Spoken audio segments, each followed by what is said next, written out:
ኢየሱስ የሚለው ስም የአንሺውም ነው የተነሺውም ነው። ይህን ቤተ መቅደስ አፍርሱት በ3 ቀን አነሳዋለሁ ያለው ኢየሱስ ነው የተባለው። አንሺውም ኢየሱስ ነው የተባለው፣ ተነሺውም ኢየሱስ ነው የተባለው። አንሺው የተነሺው አባት ነው፣ ተነሺው ደግሞ የተነሺው ልጅ ነው እንጂ ኢየሱስ የኢየሱስ ልጅ ነው ኢየሱስ ሊባል አይችልም። አንሺው አብ፣ የተነሺው አባት ነው። ተነሺው ወልድ፣ ያስነሺው የአብ አባት ነው። ኢየሱስ ግን የአንሺውም የተነሺውም ስም ነው እንጂ ኢየሱስ የኢየሱስ ልጅም አይደለም። ኢየሱስ የኢየሱስ ስም የስም አባትም ሆኖ አያውቅም። ስም የስም ልጅ ሆኖ አያውቅም። የእግዚአብሔር ልጅ እንደመጣ ይላል። የእግዚአብሔር ልጅ በስጋ መጣ አይልም። በስጋ ተገለጠ እግዚአብሔር አብ፣ በስጋ ተገለጠ ሕያው እግዚአብሔር እንጂ የእግዚአብሔር ልጅ በስጋ ተገለጠ የሚልም የለም። የእግዚአብሔር ልጅ በስጋ መጣ ስጋ የሚባል አይገባም። የእግዚአብሔር ልጅ ካለ በኋላ ስጋ የሚባል ቃል መጽሐፍ ቅዱስ አይጠቀምም። አንድም ቦታ ላይ አይጠቀምም። ኢየሱስ ክርስቶስ ጌታ እንደሆነ በልብህ ብታምን በአፍህ ብትመሰክር ትድናለህ የምትለዋ ብቻ ናት በቃ የምትወሰደው ከሐዋርያ ጳውሎስ መልእክት። ሮሜ ላይ ሐዋርያ ጳውሎስ የተናገረው አለ። ሮሜ ላይ መዳን እንደሱ ነው የሚገኘው። እንዴት ነው የሚገኘው? ሰው በልቡ አምኖ ይጸድቃል በአፉ መስክሮ ለማለት እሱን ይጠቀሳል የሐዋርያ ጳውሎስ መልእክት። እግዚአብሔር አብ ብሎ ሲያቆም ግን ጥሰት ሄዳለ። ሕያው እግዚአብሔር በስጋ ተገለጠ። በስጋ የተገለጠው ሕያው እግዚአብሔር ነው። እግዚአብሔር አብ ነው በስጋ የተገለጠው ሲል እሱንም ጥሰት ሄዳል። ሮሜ ሐዋርያ ጳውሎስ መልእክት በጣም በቃ መቀበል ያለብን ሮሜ ምዕራፍ 10 ቁጥር 9 ብቻ ነው። ከዛ ውጭ ያለው የሐዋርያ ጳውሎስ መልእክት አይደለም። የኒቂያ ጉባኤ ብሎት ነበር፣ የኤፌሶን ብሎት ነበር፣ የኬልቄዶን ምንድነው? ኬልቄዶን ምንድነው? ኤፌሶን ምንድነው? ኒቂያ ወጣሪቷ ይናባው ኬልቄዶንም ካላዋጣን ኤፌሶንም ካላዋጣን ምንድነው? ኒቂያ ካላዋጣን ደግሞ ባሉባልታ እንሰድባቸዋለን። በቃ ስንሰድባቸው ከኛ ጋር እግዚአብሔር አብላችሁ አቆማችሁ መቀጣጠል እንድትጀምሩ እናረጋቸዋለን። ሙልጭ አድርገን ስንሰድባቸው ከዛ ትቀጣጥላላችሁ። እንደኛ እናንተ የተሰደባችሁ ቀጥሉ፣ እኛ መጽሐፉ የሚለውን እያልን እንቀጥላለን።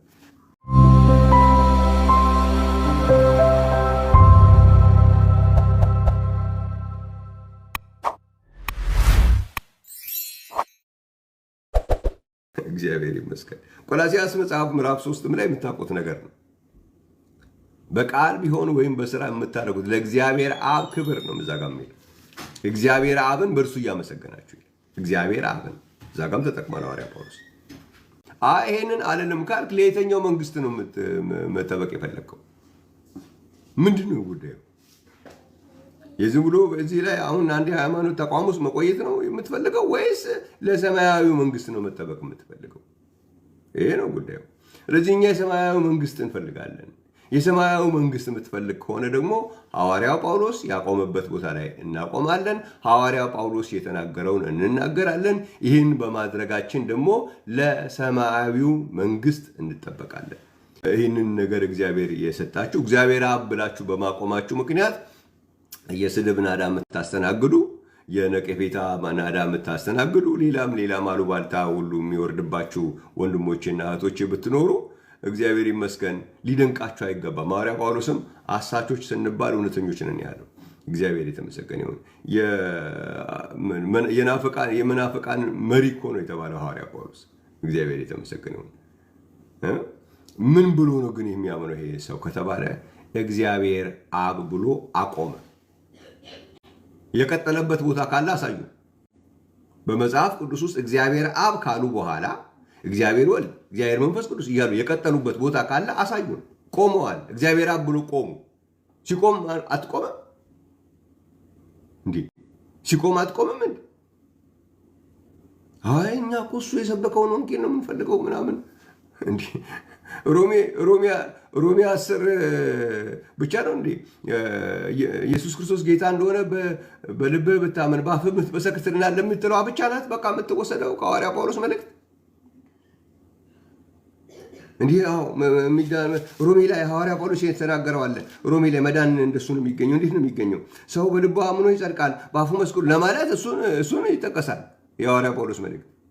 እግዚአብሔር አብ ብሎ ሲያቆም ግን ጥሰት ሄዳለ። ሕያው እግዚአብሔር በስጋ ተገለጠ። በስጋ የተገለጠው ሕያው እግዚአብሔር ነው። እግዚአብሔር አብ ነው በስጋ የተገለጠው ሲል እሱንም ጥሰት ሄዳለ። ስለዚህ ሮሜ ከሐዋርያ ጳውሎስ መልእክት በጣም በቃ መቀበል ያለብን ሮሜ ምዕራፍ 10 ቁጥር 9 ብቻ ነው። ከዛ ውጭ ያለው የሐዋርያ ጳውሎስ መልእክት አይደለም። እንደዚህ አይነት ጉድ ውስጥ ነው ያለ ነው። እግዚአብሔር የተመሰገነ ይሁን። ከዚህ አይነት ጉድ ውስጥም ነው እግዚአብሔር ያወጣል። እንዴ ይህንን የሚያክል ትልቅ የከበረ እውነት ይህንን የሚያክል ትልቅ መዳን እንዴት ተደርጎ በሌላ ነገር ይሞከራል? የሚሞከር ነገር አይደለም። ጌታ ኢየሱስ ክርስቶስ የተመሰገነ ይሁን። ከዚህ ጋር ማንሳት የምፈልገው ነገር ምንድን ነው መሰላችሁ? በመጽሐፍ ቅዱስ ውስጥ አንድም ቦታ ላይ የእግዚአብሔር ልጅ በስጋ ተገለጠ፣ የእግዚአብሔር ልጅ በስጋ መጣ የሚባል ቋንቋ የለም። በጥንቃቄ ነው የተጻፈው። በስጋ ተገለጠ ተብሎ የተነገረን ሕያው እግዚአብሔር ወይም እግዚአብሔር አብ ነው። አለቀ። አንደኛ ጢሞቴዎስ ምዕራፍ 3 ቁጥር 16 በስጋ የተገለጠው ማን ነው? ሕያው እግዚአብሔር። ሕያው እግዚአብሔር ማን ነው? እግዚአብሔር አብ። ማረጋገጫ ማርቆስ ምዕራፍ 16 ቁጥር 16፣ ዮሐንስ ወንጌል ምዕራፍ 6 ቁጥር 69ን ማየት ይቻላል። ሕያው እግዚአብሔር ብሎ መጽሐፍ ቅዱስ አይደንቲፋይ የሚያደርገው እግዚአብሔር አብን ነው። ከዛ በተረፈ ላሳያችሁ። ለምሳሌ አንዳንድ በዚህ አይነት መንገድ የሚኬዱ ዮሐንስ ወንጌል አንደኛ ዮሐንስ ምዕራፍ 3 ላይ ልውሰዳችሁ። አንደኛ ዮሐንስ ምዕራፍ 3 ይህ መጽሐፍ ቅዱስን ሰዎች ራሳቸው ማንበብ ባልጀመሩ ጊዜ የሚደረግን አይነት ዘዴ በዚህ ዘመን ማድረግ አይቻልም። በእያንዳንዳችን እጅ መጽሐፍ ቅዱስ በእጃችን ያለበት ዘመን ላይ ያለ ነው። ማንም ዝም ብሎ እንደፈለገ ሊነግረን የሚችልበት ዘመን አይደለም። ዮሐንስ ወንጌል አንደኛ ዮሐንስ ምዕራፍ 3 ቁጥር 9 ላይ ምን ይላል? እግዚአብሔር የተመሰገነ ይሁን። ወይም ከቁጥር 8 ላይ ኃጢአትን ይቅርታ፣ ቁጥር 9 ነው የፈለግኩት፣ ግን የ8 መጨረሻ ላይ ነው ሀሳቡ ያለው። ስለዚህ ዝም ብዬ ቁጥር 8ን ሙሉውን ላንብበው። እንደዚህ ይላል፣ ኃጢአትን የሚያደርግ ከዲያብሎስ ነው፣ ዲያብሎስ ከመጀመሪያ ኃጢአትን ያደርጋልና፣ ስለዚህ የዲያብሎስን ሥራ እንዲያፈርስ የእግዚአብሔር ልጅ በስጋ ተገለጠ አይልም። ግን እንደሱ ሊያነቡላችሁ ይፈልጋሉ። የእግዚአብሔር ልጅ ተገለጠ ነው የሚለው፣ ስጋ አይገባም። የእግዚአብሔር ልጅ ሲሆን እኮ ኦልሬዲ ስጋ አለ። ስለዚህ ስጋ በስጋ ተገለጠ ሊባል አይችልም። የለም። ካልተጻፈ ደግሞ አልተጻፈ። አትጨምር። ሕያው እግዚአብሔር ነው በስጋ የተገለጠው የተባለው፣ እግዚአብሔር አብ ነው በስጋ የተገለጠው የተባለው። በቃ ከዛ ውጪ ሌላ ቦታ እንደዛ አይነት ታሪክ አልተጻፈም። የእግዚአብሔር ልጅ በስጋ መጣም አይልም ይላል። እግዚአብሔር ልጅ በስጋ አንድ ማስረጃ አለን። እነዚህ አሳጆች እኮ በቃ መጽሐፍ ቅዱስን ማናቅ ይመስላል ይሉና አንደኛ ዮሐንስ ላይ ይዘዋችሁ ይመጣሉ። አንደኛ ዮሐንስ ምዕራፍ 5 ቁጥር 20 ተመልከቱ። የእግዚአብሔር ልጅ እንደመጣ ይላል። የእግዚአብሔር ልጅ በስጋ መጣ አይልም። በስጋ ተገለጠ እግዚአብሔር አብ፣ በስጋ ተገለጠ ሕያው እግዚአብሔር እንጂ የእግዚአብሔር ልጅ በስጋ ተገለጠ የሚልም የለም። የእግዚአብሔር ልጅ በስጋ መጣ፣ ስጋ የሚባል አይገባም። የእግዚአብሔር ልጅ ካለ በኋላ ስጋ የሚባል ቃል መጽሐፍ ቅዱስ አይጠቀምም። አንድም ቦታ ላይ አይጠቀምም። የእግዚአብሔር ልጅ የሚል ተርም ከተጠቀመ በኋላ ስጋ የሚባል ነገር አያስከትልም። እንኳን በክርስቶስን የእግዚአብሔር ልጅ በሚልበት ቦታ ቃል ቀርቶ እኛ ራሳችንን እንኳን ለምሳሌ ሮሜ ላይ ልውሰዳችሁ። ሮሜ መጽሐፍ ምዕራፍ 8 ላይ ሂዱና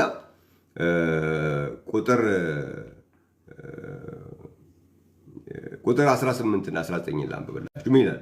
ለእኛም ይገለጥ ዘንድ ካለው ክብር ጋር ቢመዛዘን የአሁኑ ዘመን ስቃይ ምንም እንዳይደለ አስባለሁ ይልና የፍጥረት ናፍቆት ይላል።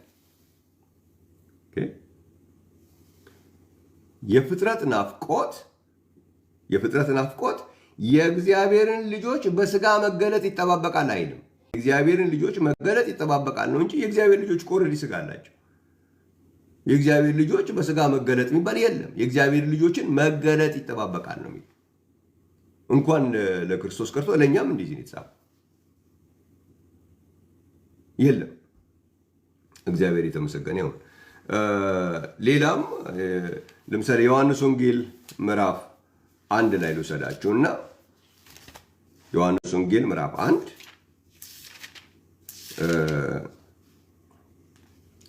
ቁጥር 30 ላይ እንደዚህ ይላል፣ አንድ ሰው ከኔ በኋላ ይመጣል፣ ከኔም በፊት ነበረና ከኔም ይልቅ የከበረ ሆኗል ይላል። አንድ ሰው ከኔ በኋላ ይመጣል እንጂ አንድ ሰው ከኔ በኋላ በስጋ ይመጣል። ሰው ሲለው ኦልሬዲ ስጋ አለዋ። ሰው ሲለው ስጋ የሌለው እኮ ሰው የለም። ስለዚህ አንድ ሰው ከኔ በኋላ በስጋ ይመጣል ኖ አይልም። አንድ ሰው ከኔ በኋላ ይመጣል ነው። ሰው ስትለው ኦልሬዲ ስጋ ስላለው እንደገና ስጋ ያለውን ነገር መልሰ በስጋ ይመጣል የሚባል ነገር የለም፣ አልተጻፈም። ለምንድን ነው የሚጨመረው? በመጨማመር ካልሆነ በስተቀር የእግዚአብሔር ቃል እንዳለ በተቀመጠው እንውሰደው ካልክ በስጋ የተገለጠ ሕያው እግዚአብሔር ነው። አለቀ። ማቴዎስ ወንጌል ምዕራፍ 16 ቁጥር 16 ተመልከተው። ዮሐንስ ወንጌል ምዕራፍ 6 ቁጥር 9 ተመልከተው። ሕያው እግዚአብሔር አብን ለመግለጽ መጽሐፍ ቅዱስ የሚጠቀምበት ቋንቋ ነው። ስለዚህ በስጋ የተገለጠው እግዚአብሔር አብ ነው እንጂ የእግዚአብሔር ልጅ በስጋ ተገለጠ የሚልም የለም። የእግዚአብሔር ልጅ በስጋ መጣ የሚልም የለም። እግዚአብሔር የተመሰገነ ይሁን። አንዳንድ ጊዜ ሮሜ መጽሐፍ ምዕራፍ 1 ላይም እንደሱ አይነት ነገር የሚደረግ ነገር አለ። ሮሜ ምዕራፍ 1 ላይ እስኪ እንየው፣ ሄደን እንየው። ሮሜ ምዕራፍ 1 ላይ ምን ይላል መጽሐፉ? ሮሜ ምዕራፍ 1 ከቁጥር 1 ጀምሮ ላንብበው። ሐዋርያ ሊሆን የተጠራ የኢየሱስ ክርስቶስ ባሪያ ጳውሎስ በነቢያቱ አፍ በቅዱሳን መጽሐፍት አስቀድሞ እንደተሰጠው ተስፋ ለእግዚአብሔር ወንጌል ተለየ። ይህም ወንጌል በስጋ ከዳዊት ዘር ስለተወለደ፣ በስጋ ከዳዊት ዘር ምን ሆነ? ተወለደ። ስለተወለደ እንደ ቅድስና መንፈስ ግን ከሙታን መነሳት የተነሳ በኃይል የእግዚአብሔር ልጅ ሆኖ በስጋ ስለተገለጠ ስለ ልጁ ነው አይልም። የእግዚአብሔር ልጅ ሆኖ ስለተገለጠ። ምክንያቱም ወደ እግዚአብሔር ልጅ ሲሆን እንደገና ሌላ ስጋ መገለጫ ስጋ አያስፈልግም። የእግዚአብሔር ልጅ ሲሆን ኦልሬዲ ስጋ አለው። በስጋ ምን ሆኗል? ተወልዷል። ሲገለጥ ደግሞ እንደገና ደግሞ ስጋ አይመጣም እኮ። ሲወለድ ራሱ በምንድን ነው የመጣው? በስጋ። እግዚአብሔር የተመሰገነ ከዳዊት ዘር በስጋ ከዳዊት ዘር ስለተወለደ። ከዛ መገለጥ ላይ ሲመጣ ደግሞ እንደገና ሌላ ስጋ አያመጣም። ሲወለድ እኮ ከዳዊት ዘር በስጋ ነው የተወለደው ብሏል። ሲገለጥ ላይ ስትመጣ ደግሞ የእግዚአብሔር ልጅ ሆኖ ስለተገለጠ ስለ ልጁ ነው። እንዲህ ነው እንጂ የእግዚአብሔር ልጅ ብሎ ካበቃ በኋላ ሰው ብሎ ካለው በኋላ አንድ ሰው ከኔ በኋላ ይመጣል ነው እንጂ አንድ ሰው ከኔ በኋላ በስጋ ይመጣል የለም። እግዚአብሔር የተመሰገነ ይሁን። በስጋ ይመጣል ካለ አይዘር ኢየሱስ ክርስቶስ በስጋ ይመጣል ማለት አለበት። በስጋ ይመጣል ካለ ክርስቶስ በስጋ መጣ ማለት አለበት። ምክንያቱም እነዚህ ስሞች ስለሆኑ ክርስቶስ ስም ነው አይደለም? መጽሐፍ ቅዱሳችሁ ማቴዎስ ወንጌል ምዕራፍ 24 ላይ ስታነቡ እኔ ክርስቶስ ነኝ እያሉ በስሜ ይመጣሉ ይላል። የስሙ ትርጉም የተቀባ ቢሆንም ስም ነው። እኔ ክርስቶስ ነኝ እያሉ በስሜ ይመጣሉ። ኢየሱስ ክርስቶስ ስም ነው። ስሙን ኢየሱስ ትይዋለች፣ ስም ነው። ያንን ለምሳሌ በአንደኛ ዮሐንስ ምዕራፍ 5 ላይ ስም ስለሆነ እንደዛ ይላል። አንደኛ ዮሐንስ ምዕራፍ አንደኛ ዮሐንስ ምዕራፍ 4 ላይ ወዳጆች ሆይ መንፈስን ሁሉ አትመኑ፣ ነገር ግን መናፍስት ከእግዚአብሔር ሆነው እንደሆነ መርምሩ፣ ብዙ ሐሰተኞች ወደ ዓለም ገብተዋልና የእግዚአብሔር መንፈስ በዚህ ታውቃላችሁ። ኢየሱስ ክርስቶስ በስጋ እንደመጣ የሚታመን መንፈስ ሁሉ ከእግዚአብሔር ነው። ኢየሱስ ክርስቶስ እንደዚህ ነው። በሮሜ መጽሐፍ ምዕራፍ 8 ላይ ብትሄዱ ደግሞ ታገኛላችሁ። ሮሜ መጽሐፍ ምዕራፍ 8 ላይ ምዕራፍ 9 ላይ ምን ይላል? አባቶችም ለነሱ ናቸው፣ ከነሱም ክርስቶስ በስጋ መጣ። እንደዚህ ነው እንጂ ልጅ ካለ በኋላ መልሶ እንደገና በስጋ መጣ የሚባል ነገር የለም። ወይም ልጅ በስጋ ተገለጠ የሚባል የእግዚአብሔር ልጅ በስጋ ተገለጠ የሚልም የለም። የእግዚአብሔር ልጅ በስጋ መጣ የሚልም የለም። እግዚአብሔር ይመስገን። በስጋ መጣ ካለ ስም ጠቅሶ ነው። ኢየሱስ ክርስቶስ በስጋ መጣ ሊል ይችላል። ክርስቶስ በስጋ መጣ ሊል ይችላል። እግዚአብሔር ካለ ግን በስጋ ተገለጠ። ኢየሱስ ክርስቶስ ካለ በስጋ መጣ። ክርስቶስ ካለ በስጋ መጣ። ሕያው እግዚአብሔር ካለ ደግሞ በስጋ ተገለጠ። የእግዚአብሔር ልጅ ካለ ግን ተገለጠ፣ መጣ፣ አለቀ እንጂ በስጋ የሚል አይጨምርም መጽሐፍ ቅዱስ ካልጨመረ ደግሞ እኛም አንጨምርም። ስለዚህ በስጋ የተገለጠው ሕያው እግዚአብሔር፣ ከዛ ውጭ በስጋ ተገለጠ ተብሎ መጽሐፍ ቅዱስ ላይ የተጻፈ ሌላ የለም። ተገለጠ ብሎ ሕያው እግዚአብሔር ነው በስጋ የተገለጠው። ሕያው እግዚአብሔር ደግሞ እግዚአብሔር አብ ነው። ይህንን ማን ነው ያመነው ካለን ለሰማያዊው መንግስት የሚጠበቅ ነው። አንድ ምናልባት እዚህ ላይ መጨመር ያለብኝ ነገር የሚኖረው ምንድን ነው? ስምን የስም አባት ማድረግ አይቻልም። መጽሐፍ ቅዱስ ውስጥ እንደዛ አይነት ነገር የለም። ስም የስም አባት ሆኖ አያውቅም። ስም የስም ልጅም ሆኖ አያውቅም። እንኳን በፈጣሪ ቀርቶ በሰው ላይም እንደሱ አይነት ነገር አይሰራም። ግን በጣም ከቅርብ ጊዜ ወዲህ ይሄ ኢየሱስ ስለሚለው ስም ያለ ንቀት አለ።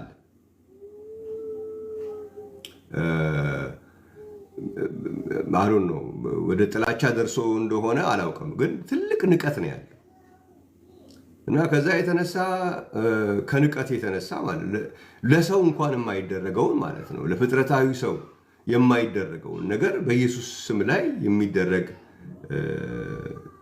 የንቀት ነገሮች አሉ። ኢየሱስ የኢየሱስ ልጅ ነው፣ ኢየሱስ የኢየሱስ አባት ነው የሚባሉ የንቀት ለኢየሱስ ስም ካለ ንቀት የሚመጡ አባባሎችን እሰማለሁ። ያ በስም ላይ አይሰራም። እግዚአብሔር የተመሰገነ ይሁን። አሁን እኔ ቤኪ ተብዬ ያለው ልጅ ሕፃንም ቤኪ ነኝ፣ ጎልምሼም ቤኪ ነኝ። ልጅ ሲኖረኝ አይቀያየርም ስም።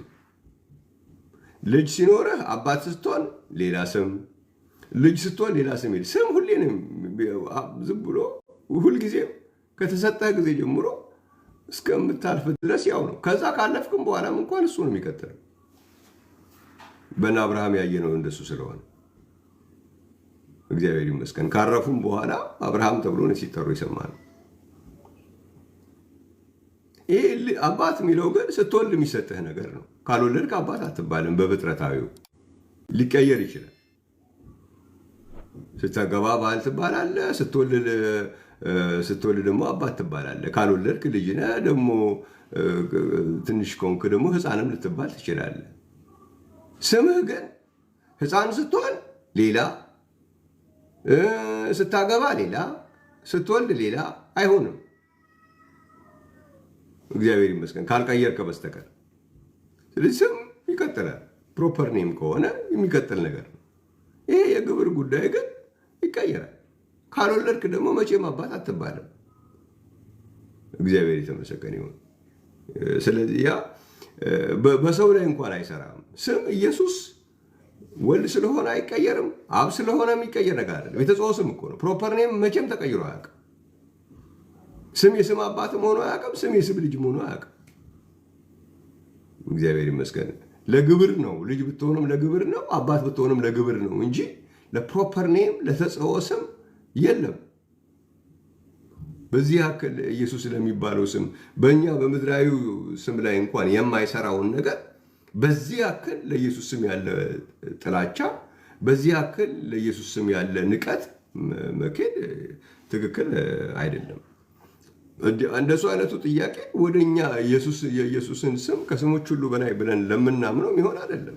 እንደሱ አይነቱ ጥያቄ መጠየቅ ካለበት ኢየሱስ ማን ነው? ለምሳሌ ስለ ወልድ ስንጠይቅ ወልድ ምንድን ነው? እግዚአብሔር ነው ይሉናል። ወልድ የእግዚአብሔር ልጅ ነው? አዎ ይሉናል። ወልድ ስንል የእግዚአብሔር ልጅ ነው? አዎ። ወልድ እግዚአብሔር ነው? አዎ እግዚአብሔር ነው። ስለዚህ ወልድ የወልድ አባት ነው? ወልድ እግዚአብሔር ነው አላቸው። እሺ አለን። ወልድ ደግሞ የእግዚአብሔር ልጅ ነው ስንል አዎ አላቸው። ኦኬ። ስለዚህ ወልድ የወልድ ልጅ ነው ብለን እንጠይቃለን። ወልድ የወልድ አባት ነው ብለን እንጠይቃለን። ምክንያቱም ወልድ የተጸውዖ ስም አይደለም። እንዲያውም ይሄ ጥያቄ የሚሄደው ወደዛ ነው እንጂ ወደኛ የሚመጣ ነገር አይደለም። እግዚአብሔር የተመሰገነ ይሁን። ኢየሱስ እግዚአብሔር ነው ስንል አዎ እግዚአብሔር ነው። ኢየሱስ የእግዚአብሔር ልጅ ነው? አዎ እግዚአብሔር ልጅ ነው። ስለዚህ እግዚአብሔር የእግዚአብሔር አባት ነው ብለን የሚጠየቀው ወደዛ ነው። እግዚአብሔር የእግዚአብሔር ልጅ ነው፣ በዛ በኩል ነው መጠየቅ ያለበት። እንዴት እግዚአብሔር የእግዚአብሔር አባት እንደሚሆን በዛ በኩል ነው የሚጠይቀው እንጂ ወደዚህ በኩል እኮ እኛ ኢየሱስ ስም ነው፣ ፕሮፐር ኔም ነው ያለው። ኢየሱስ የሚለው ስም የአንሺውም ነው የተነሺውም ነው።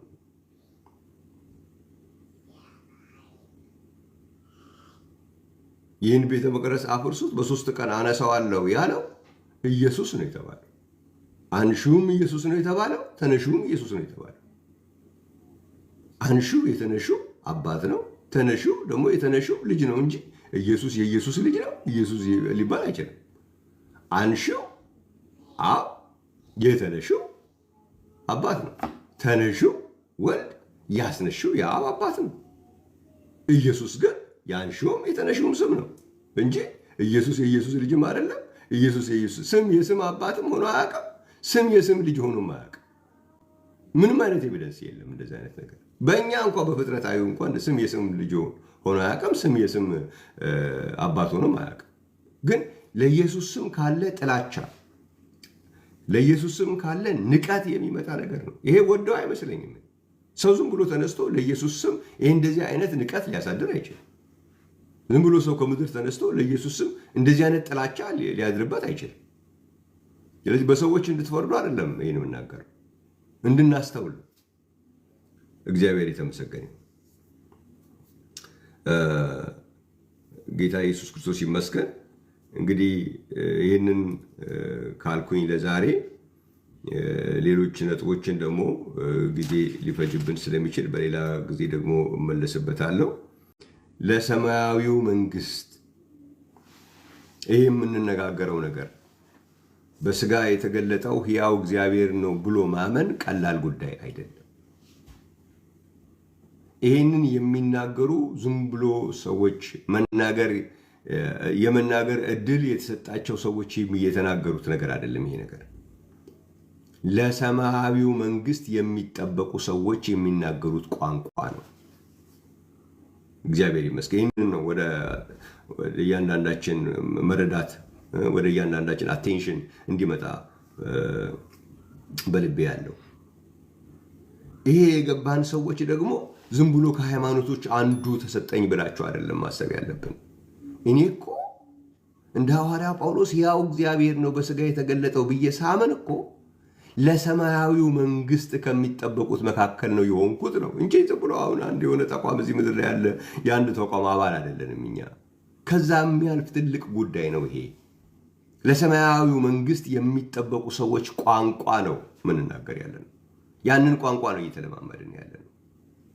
እግዚአብሔር አብ ብለን እንደ ሐዋርያ ጳውሎስ ስናቆም ምንድነው ይሆን ያለ ነው? ለሰማያዊው መንግስት የሚጠበቁ ሰዎች ቋንቋ ነው እየተናገረ ያለው። ከዛ አናልፍም። ለሰማያዊው መንግስት የሚጠበቁ ሰዎች ያላሉትን ነገር አንልም። እግዚአብሔር አብ ብሎ ቆሟል፣ እኛም ቆመናል። እንድንቀጥል ከፈለጋቸው እነዛ እግዚአብሔር አብ ያሉ ሰዎች ሲቀጥሉ አሳዩን። እነሱ ያልቀጣጠሉትን ነገር ማንተስ ጉባኤ ብሎት ነበረ፣ የኒቂያ ጉባኤ ብሎት ነበር፣ የኤፌሶን ብሎት ነበር፣ የኬልቄዶን ምንድነው? ኬልቄዶን ምንድነው? ኤፌሶን ምንድነው? ኒቂያ ወጣሬቷ ቀኝናባ ምን ብታወሩ ያ ኬልቄዶንም ካላዋጣን ኤፌሶንም ካላዋጣን ምንድነው? ኒቂያ ካላዋጣን ደግሞ ባሉባልታ እንሰድባቸዋለን። በቃ ስንሰድባቸው ከኛ ጋር እግዚአብሔር አበላችሁ አቆማችሁ መቀጣጠል እንድትጀምሩ እናረጋቸዋለን። በቃ ሙልጭ አድርገን ስንሰድባችሁ ከዛ ትቀጣጠላላችሁ። እንደኛ እናንተ እየተሳደባችሁ ቀጥሉ፣ እኛ መጽሐፉ የሚለውን እያልን እንቀጥላለን።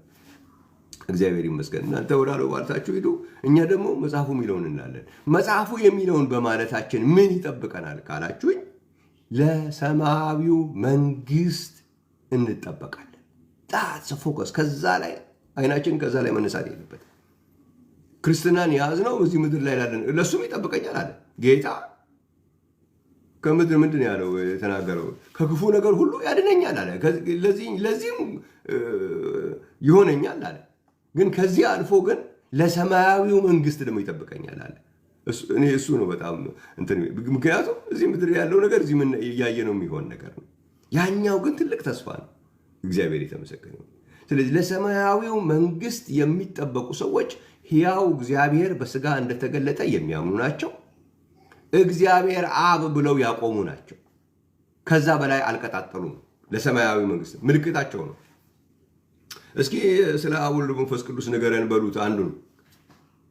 አሉባልታውን ተወውና እስቲ ስለ አብ ወልድ መንፈስ ቅዱስ ንገረን በሉት። እግዚአብሔር አብ፣ እግዚአብሔር ማን፣ አንተ ለሰማያዊ መንግስት አይደለም። አንተ እዚህ ምድር ላይ የሆነ ተቋም አለ፣ የዛን ተቋም ነገር ነው የምታወራ ያለው። እኔ የምፈልገው ለሰማያዊው መንግስት የተጠበቁት ምን ይላሉ? ለሰማያዊው መንግስት የሚጠበቁት እግዚአብሔር አብ ብለው አቆመዋል። ከዛ በኋላ የእግዚአብሔር ልጅ ነው እንጂ ያለው እግዚአብሔር ወልድ የሚባል ነገር የላቸው። እነማን? ለሰማያዊው መንግስት የተጠበቁት። ከዛ በኋላ የእግዚአብሔር መንፈስ እንጂ እግዚአብሔር መንፈስ ቅዱስ የሚባል ነገር የላቸውም አላሉ። ቆመዋል። እግዚአብሔር አብ ብለው ቆመዋል። ስለዚህ ለሰማያዊው መንግስት የምትጠበቀዋ ቤተ ክርስቲያን እግዚአብሔር አብ ብላ አቆማለች። ይሄ ምልክቷ ነው። ለሰማያዊው መንግስት የሚጠበቁ የሚሉትን የምትል ቤተ ክርስቲያን። በስጋ የተገለጠው ሕያው እግዚአብሔር ነው ብላ የምትል ቤተ ክርስቲያን። ሕያው እግዚአብሔር ለእግዚአብሔር አብ መጽሐፍ ቅዱስ የሚሰጠው ስያሜ ነው። ስለዚህ በስጋ የተገለጠው እግዚአብሔር አብ ነው እንጂ የእግዚአብሔር ልጅ በስጋ ተገለጠ የሚልም የለም። የእግዚአብሔር ልጅ በስጋ መጣ የሚልም የለም። የእግዚአብሔር ልጅ መጣ ነው የሚባለው። የእግዚአብሔር ልጅ ተገለጠ ነው የሚባለው። እግዚአብሔር የተመሰገነ ነው። ይህንን እግዚአብሔር ስለሰጠን ስላሳየን እግዚአብሔርን በጣም እናመሰግናለን። እናንተም እግዚአብሔርን እንድታመሰግኑ አበረታታችኋለሁ። ይሄ ነገር ይሄ እውነት የገባችሁ ወገኖቼ ምን እንደተደረገልን እየገባን እዚህ ምድር ላይ ያለ የሆነ ቅርባችሁ ያለ የህብረት የምታደርጉበት ቦታ መሄድና መምጣት አይደለም። ለሰማያዊው መንግስት የምትጠበቅ ህዝብ ነህ። ጌታ ራሱ ሐዋርያው እንዳለው ለሰማያዊው መንግስት ይጠብቀኛል ብሎ እንዳለው አንቺ ለሰማያዊው መንግስት እየተጠበቅሽ ያለሽ ህዝብ ነሽ። አንተ ለሰማያዊው መንግስት እየተጠበቅ ያለህ ህዝብ ነህና በዚህ ነገር ደስ ይበልህ። እግዚአብሔርን አክብር፣ እግዚአብሔርን አክብሪ፣ እግዚአብሔርን እናክብር፣ እናመስግነው ልላችሁ ነው ዛሬ የመጣሁት። ክብር ለጌታ ለኢየሱስ ክርስቶስ ይሁንልን። አሁን ጥያቄ ያላቸው ሰዎችን መቀበል ይኖርብኛል። እግዚአብሔር ይመስገን።